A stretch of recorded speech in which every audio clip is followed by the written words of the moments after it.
प्रिय छात्रों नमस्कार। एनसीईआरटी फिजिक्स कक्षा 12वीं में आपका स्वागत है। आज का हमारा टॉपिक है विद्युत द्विध्रुव के कारण निरक्षीय स्थिति में विद्युत विभव की गणना। इसके पहले हम लोग अक्षीय स्थिति में विद्युत विभव की गणना कर चुके हैं।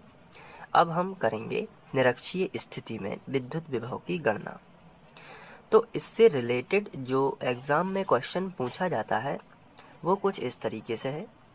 विद्युत द्विध्रुव के कारण निरक्षीय यानी कि अनुप्रस्थ, इसी को बोलते हैं अनुप्रस्थ स्थिति में विद्युत विभव की गणना कीजिए। तो अब हमें सबसे पहले विद्युत द्विध्रुव के बारे में पता होना चाहिए। तो विद्युत द्विध्रुव आखिर है क्या? तो जब दो बराबर किंतु विपरीत आवेश एक दूसरे से अल्प दूरी पर होते हैं। अब अक्षीय का मतलब होता है इस डायरेक्शन में और निरक्षीय का मतलब होता है इस डायरेक्शन में। तो चित्र थोड़ा नीचे बनेगा और यहाँ पे हम विद्युत द्विध्रुव ले लेते हैं। हमने यहाँ पे 2 पॉइंट बनाए और इनको नाम दिया ए और बी। इस पर हमने एक तरफ लिया माइनस क्यू आवेश और दूसरी तरफ लिया प्लस क्यू आवेश, इस तरीके से। और द्विध्रुव के बीच की दूरी 2a होती है, इसलिए हमने यहाँ पे 2a लिया।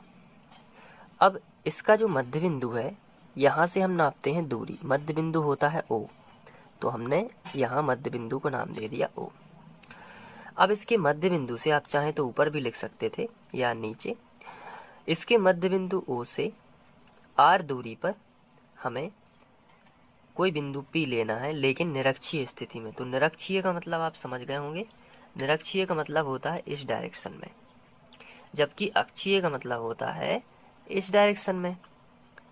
तो हम निरक्ष में किसी भी स्थिति पर एक बिंदु P ले लेते हैं। तो हमने इसके मध्य बिंदु O से R दूरी पर एक बिंदु P लिया। यहाँ पर हमें विद्युत विभव की गणना करनी है। तो विद्युत विभव एक अदिश राशि है, इसलिए इसकी डायरेक्शन तीव्रता जैसी नहीं बनेगी। अब इसके बाद हमें जो हमने यहाँ पे किया है उसके बारे में हम लिखेंगे। तो इसके पहले जैसे हम लोगों ने भाषा लिखी हुई थी बिल्कुल वैसे ही यहाँ पर लिखेंगे। तो हम लिखेंगे माना AB एक विद्युत द्विध्रुव है।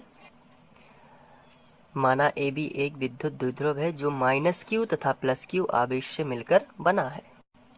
तुमने लिखा जो माइनस क्यू तथा प्लस क्यू आवेश से मिलकर बना है तथा इसके बीच की दूरी कितनी है 2a, या इसकी लंबाई 2a है। तो ये है द्विध्रुव के बारे में। अब इसके बाद इसके मध्य बिंदु O से R दूरी पर एक अन्य बिंदु P स्थित है। तो यही हम बिल्कुल सेम यही लिख लेते हैं। तो हमने लिखा इसके मध्य बिंदु O से यानी कि यहाँ से R दूरी पर, यानी कि R दूरी पर यहाँ पे एक पॉइंट और आप जोड़ सकते हैं। मैंने लिखा नहीं है लेकिन मैं बता देता हूँ तो आप जोड़ लीजिएगा। R दूरी पर निरक्षीय स्थिति में फिर लिखोगे एक अन्य बिंदु P स्थित है। तो यहाँ पे मैं तीर का चिन्ह लगा देता हूँ ताकि आप यहाँ पे लिखोगे निरक्षीय स्थिति में एक अन्य बिंदु P स्थित है जिस पर हमें विद्युत विभव की गणना करनी है। तो हम आगे लिखेंगे जिस पर। तो इस तरीके से हमने लिखा। अब विद्युत विभव की गणना हमें करनी है बिंदु P पर। तो हम माइनस क्यू आवेश के कारण अलग निकालेंगे और प्लस क्यू आवेश के कारण अलग निकालेंगे और फिर दोनों को ऐड करेंगे। तो हम स्टार्ट करते हैं इस प्लस क्यू से। तो हम नीचे लिखेंगे प्लस क्यू आवेश के कारण बिंदु P पर विभव। तो हमने लिखा प्लस क्यू आवेश के कारण बिंदु P पर विभव और इसे हम नाम दे देते हैं V1। विभव का फॉर्मूला आप सभी को मालूम है 1/4 pi epsilon 0 Q into Q बटे D। लेकिन D की जगह पर प्लस Q से बिंदु P तक की दूरी देख लेते हैं कितनी है। तो प्लस Q से बिंदु P तक की दूरी ये रहेगी, मैं यहाँ पे खींच देता हूँ। तो ये रहेगी BP। तो BP कोई दूरी नहीं है लेकिन अभी हम फिलहाल लिखेंगे BP। तो Q बटे D, D यानी दूरी, दूरी क्या है BP, प्लस Q आवेश के लिए प्लस क्यू आवेश से बिंदु P तक की दूरी क्या है, BP, तो हमने लिख दिया BP। अब आगे इसी को बढ़ाते हैं, V1 बराबर 1/4 pi epsilon not into Q बटे BP कितना हो सकता है।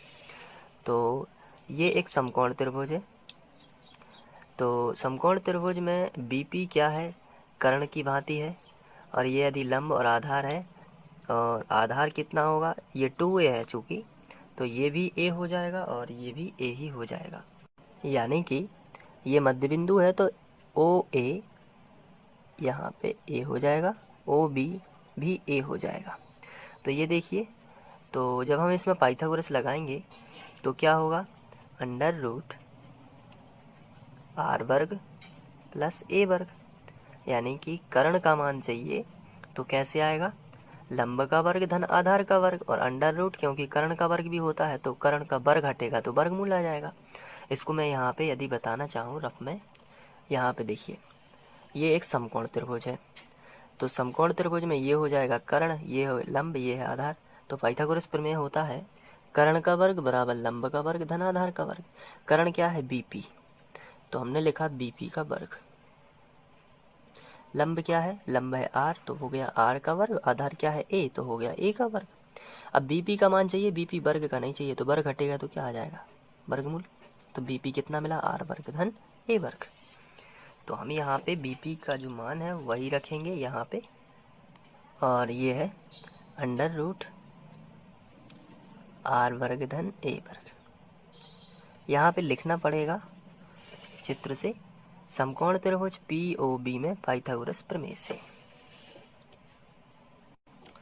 तो हमने ये लिख दिया। अब ये हो गया प्लस क्यू आवेश के कारण बिंदु P पर विभव। इसको बना देते हैं समीकरण 1। अब लिखेंगे नीचे माइनस क्यू आवेश के कारण बिंदु P पर विभव। तो हमने लिखा माइनस क्यू आवेश के कारण बिंदु P पर विभव, और ये V2 से इसे दर्शाते हैं, और विभव का होता है 1/4 pi epsilon not into Q बटे डी। लेकिन माइनस क्यू से दूरी देख लेते हैं कितनी होगी, तो माइनस क्यू से P तक की दूरी है AP। मैं इसको मिला देता हूँ, तो ये देखिए AP हो गई, तो मैं यहाँ पे लिखूँगा AP। अब AP का भी हमें मान चाहिए, तो V2 बराबर 1/4 पाई एप्सिलॉन नॉट इंटू, अब चूँकि माइनस है तो यहाँ पे देखिए माइनस लगाना पड़ेगा। मैंने बताया था विभव के केस में हमें माइनस लगाना ही पड़ता है, प्लस माइनस विभव क्योंकि अदिश राशि है। तो 4 pi epsilon 0 into minus Q बटे AP कितना है, तो AP देखिए पाइथागोरस इसमें भी लगेगा, ये भी कर्ण ही है, तो जितना मान इसका आया है उतना ही इसका भी आएगा, क्योंकि R और A दोनों ही सेम टू सेम है, लंब और कर्ण दोनों ही लंब और आधार दोनों सेम टू सेम है, इसलिए इसका मान भी वही आएगा, R वर्ग प्लस A वर्ग। इसलिए मैं भी यहीं पर वही मान लिख दूंगा, √R वर्ग प्लस A वर्ग। बस आपको त्रिभुज बदल देना है। त्रिभुज यहाँ पे जो है वो दूसरा है, त्रिभुज है POA में, तो हम यहाँ पे लिखेंगे समकोण त्रिभुज POA में। तो समकोण त्रिभुज POA में पाइथागोरस प्रमेय से, तो ये आ गया। अब इसलिए अब दोनों विभव चूँकि आ चुके हैं, तो इसलिए परिणामी विभव भी हम निकाल लेंगे। तो परिणामी विभव बनेगा V बराबर V1 प्लस V2। तो V बराबर V1 का मान हम रख लेते हैं, जो कि है ये पूरा 1/4 पाई एप्सिलॉन 0 क्यू बटे √R square plus A square. और इसके बाद V2 का मान भी रख लेते हैं, यही है पूरा 1/4 पाई एप्सिलॉन 0 इंटू, बस प्लस की जगह पर माइनस है, और ये देखिए √R square plus A square. मैं आपको दिखा देता हूँ, ये देखिए V2 का पूरा मान ये है।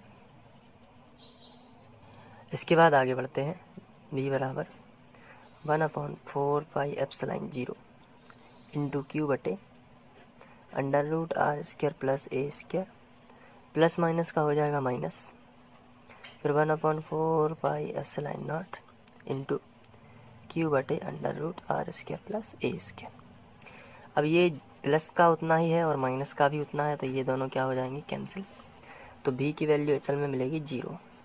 तो निरक्षीय स्थिति में विभव कैसा हो गया, 0। तो हम लिखेंगे अतः विद्युत द्विध्रुव के कारण निरक्षीय स्थिति में विभव कैसा होता है, 0। और ये ऑब्जेक्टिव टाइप क्वेश्चन में भी पूछा जाता है, तो आशा करता हूँ कि आप इसको अच्छे से कर लेंगे। आइए स्क्रीनशॉट दे देता हूँ, तो आप इसको नोट्स में भी लिख पाएंगे।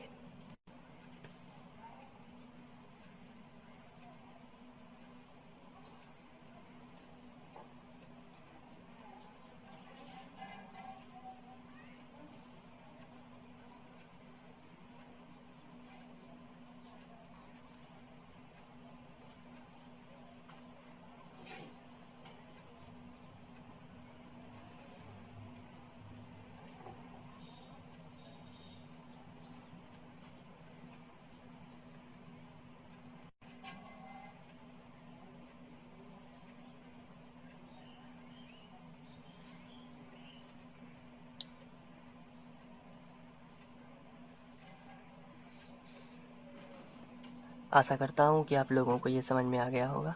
Thank you.